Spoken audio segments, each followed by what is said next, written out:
ஒரு நிமிஷம் தள்ளி விட்டுறாங்க அப்படின்னு இந்த வீடியோவில் நான் சொல்ல போகிறது கிடையாது. ஏன்னா ஒரு நிமிஷத்தில் சொல்ல வேண்டிய விஷயம் இது கிடையாது. நேற்று கொல்கத்தா அதை அப்படியே நம்ம மறந்துடலாம் அப்படின்னு நினைக்கும் போதே உரத்த நாடுலேருந்து கடந்து போயிடலாம் அப்படின்னு நினைக்கும் போது இப்போ கிருஷ்ணகிரி இன்னும் எத்தனை ஊரோ எத்தனை பெண் பிள்ளைகளோ பாதிக்கப்பட்டிருக்காங்களோ, சித்திரவதை அனுபவிக்கப்பட்டிருக்காங்களோ அப்படின்றது நம்மளுக்கே தெரியாது. கொல்கத்தாவில் ஒரு பெண் மருத்துவர், அதாவது பயிற்சி பெண் மருத்துவர், தன்னோட தொடை எலும்பு 2 உடைக்கப்பட்டு, கழுத்து எலும்பு முறிக்கப்பட்டு, கண்ணிலிருந்து ரத்தம் வந்து ஒரு கொடூரமான முறையில் கற்பழிக்கப்பட்டு படுகொலை செய்யப்பட்டாங்க. அந்த மாநிலத்தில் மம்தா பானர்ஜி, அதாவது இண்டி கூட்டணி ஆட்சி பண்ணுறனால இங்கே இருக்க ஆட்சியாளர்கள் மேலே இங்கேயும் பொத்திக்கிட்டு இருந்தாங்க.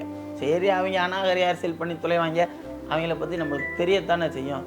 இங்கே உரத்த நாடில் வேலைக்கு போயிட்டு தான் ஊருக்கு லீவுக்கு வந்த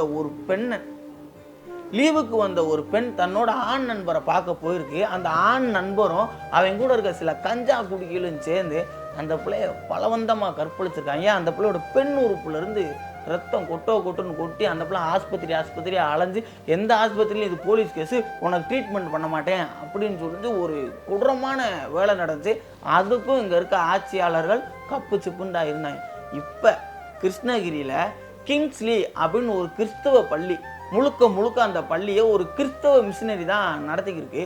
அந்த பள்ளியில் சிவராமன் அப்படின்ற முன்னாள் நாம் தமிழர் கட்சியோட நிர்வாகின்னு சொல்கிறான். ஆனால் இந்த சம்பவம் நடந்த போகிறதே அவனை கட்சியை நிற்கிறாங்க, அது வேறு விஷயம். அந்த சில்ட்ரன் நாய் என்ன பண்ணியிருக்கான், நான் வந்து ஒரு என்சிசி கேம்ப் நடத்துகிறேன் அப்படின்னு சொல்லி அந்த ஸ்கூலில் அனுமதி கேட்டிருக்கான். உண்மை என்னன்னா அது ஒரு ஃபேக் என்சிசி கேம்ப் நடத்துறதுக்கு அந்த ஸ்கூலுக்கு அனுமதியே கிடையாது. குறிப்பாக இந்த நாய்க்கு என்சிசி கேம்ப் நடத்துறதுக்கு அனுமதியே கிடையாது. ஒரு ஃபேக் சர்டிஃபிகேட்டை வச்சு ஒரு ஃபேக்காக ஒரு கேம்ப் நடத்திருக்கா.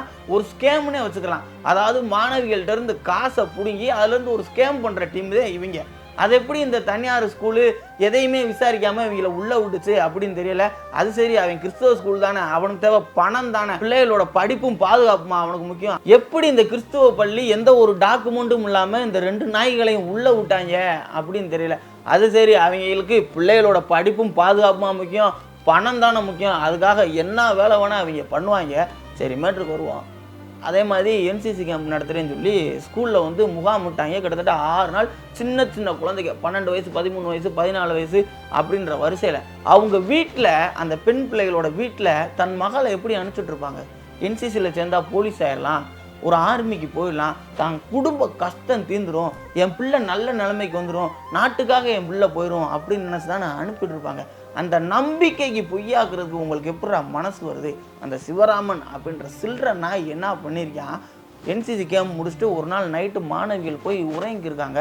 அப்போ போய் ஒரு மாணவியை எழுப்பி வந்துட்டு ஒரு முக்கியமான விஷயம் சொல்லணும் அப்படின்னு சொல்லிட்டு ஸ்கூல் பக்கத்தில் இருக்க ஆடிட்டோரியம் ஹாலுக்கு கூட்டு போய் அந்த பிள்ளைய வாயை பொத்தி கையை இறுக்கமாக பிடிச்சி வலுக்கட்டாயமாக ஒரு பிஞ்சு குழந்தைய கற்பழிச்சிருக்கான். இவனெல்லாம் என்ன பண்ணலாம் நீங்களே சொல்லுங்கள். அந்த புள்ள வகுர்லாம் வலிக்குது டீச்சர் அப்படின்னு சொல்லி மறுநாள் காலையிலே போய் அந்த டீச்சர்கிட்ட சொல்லியிருக்கு.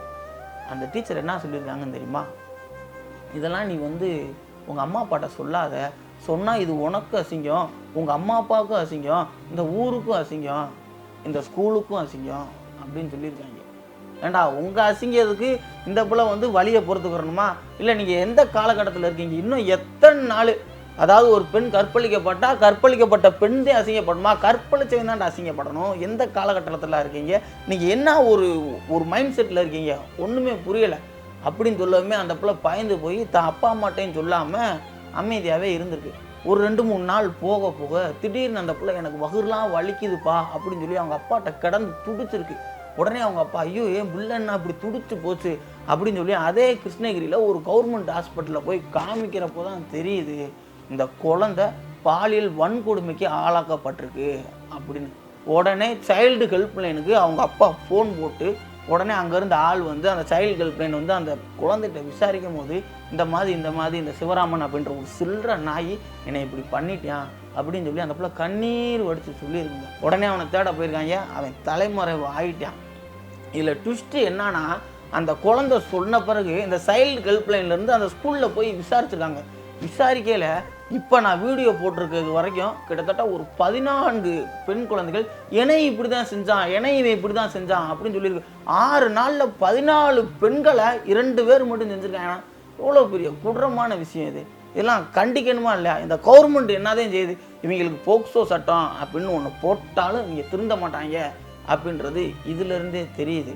இனியாவது பெண் பிள்ளைகளை பெற்றவங்க கொஞ்சம் சுதாரிப்பாருங்க அப்படின்னு எவனாவது உங்கள்கிட்ட சொன்னானா அவனை செருப்பை கொண்டு அடிங்க. இவன் ஆம்பளை பிள்ளைய ஒழுங்காக வளர்த்தா ஏன் பெண் பிள்ளைகள் சுதாரிக்க இருக்கணும்? இப்போ சூரியகுமார் யாதவ் ஒரு இன்ஸ்டா ஸ்டோரி ஒன்று போட்டிருந்தார்.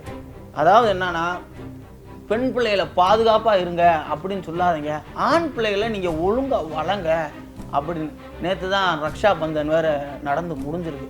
அந்த ரக்ஷா பந்தன்லையாவது நம்ம ஒரு உறுதிமொழி எடுப்போம், எல்லாத்தையுமே சகோதரத்துவத்தோடு பார்ப்போம். இனி ஒரு சம்பவம் இந்த பாரதத்துலேயோ இந்த தமிழகத்துலேயோ நடக்காது அப்படின்னு சொல்லி உறுதி ஏற்போம். நன்றி, வணக்கம்.